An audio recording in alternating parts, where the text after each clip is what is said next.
Hello, welcome to the Self Learning Podcast by Dr. Sushma Singh. Let us start the discussion on Chapter 4, Change and Development in Rural Society. And our topic is Transformations in Rural Society after Independence.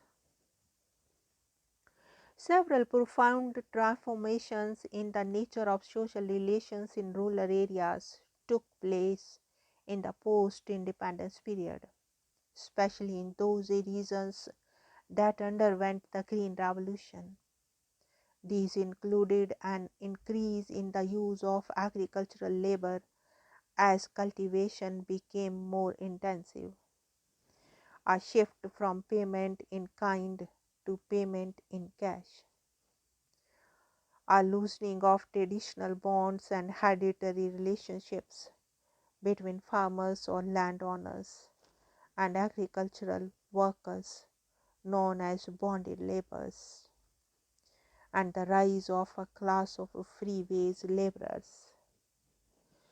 The change in the nature of the relationship between landlords, who usually belong to the dominant caste, and the agricultural workers, usually low caste, were described by the sociologist Jan Berman as a shift from patronage to exploitation.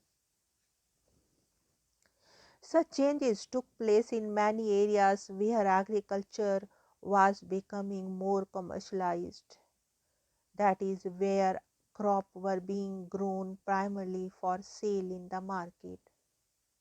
The transformation in labor relations is regarded as some scholars as indicative of a transition to capitalist agriculture. Because the capitalist mode of production is based on the separation of the workers from the means of production, in this case land, and the use of free wage labor.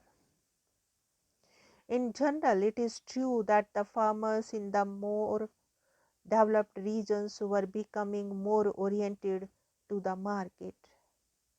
As cultivation became more commercialized, these rural areas were also becoming integrated into the wider economy. This process increased the flow of money into villages and expanding opportunities for business and employment. But we should remember that this process of transformation in the rural economy in fact began during the colonial period. In many regions in the 19th century, large tracts of land in Maharashtra were given over to cotton cultivation, and cotton farmers became directly linked to the world market. However, the pace and spread of change rapidly increased after independence, as the government promoted modern methods of cultivation and attempted to modernize the rural economy through other strategies. The state invested in the development of rural infrastructure, such as irrigation facilities, roads, and electricity, and on the provision of agricultural inputs, including credit through banks and cooperatives.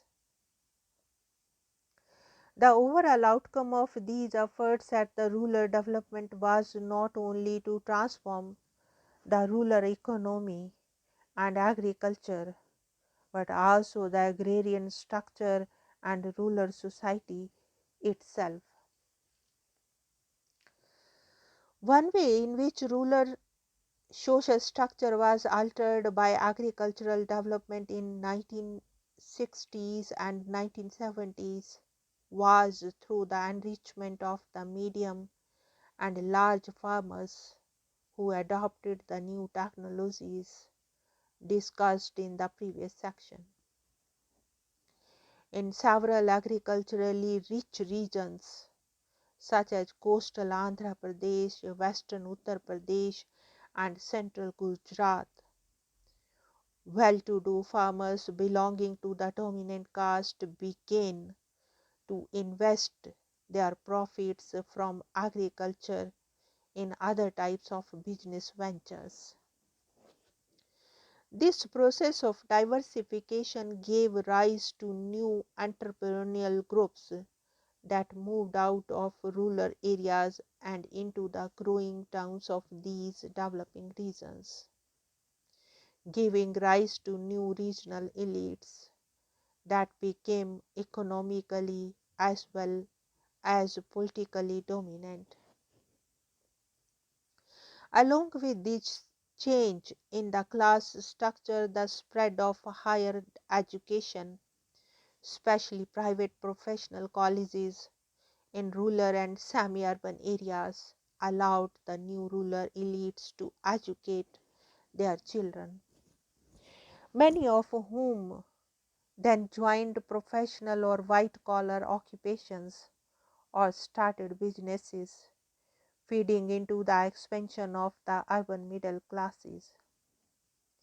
Thus, in areas of rapid agricultural development, there has been a consolidated of the old landed or cultivating groups who have transformed themselves into a dynamic entrepreneurial rural urban dominant class.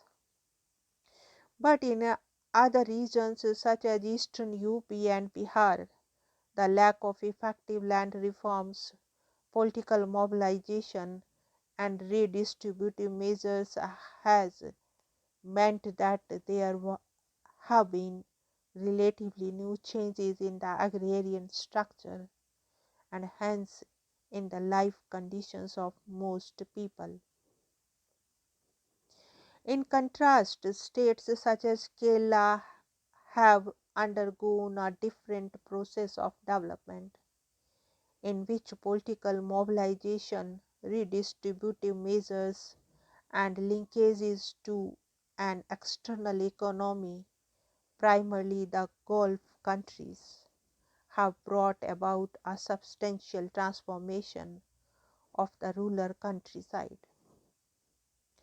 Far from the ruler being primarily agrarian, the ruler in Kerala is a mixed economy that integrates some agriculture with a wide network of retail sales and services, and where a large number of families are dependent on remittances from abroad. Now, let us wind up the session and thank you very much for engaging yourself with the Self Learning podcast.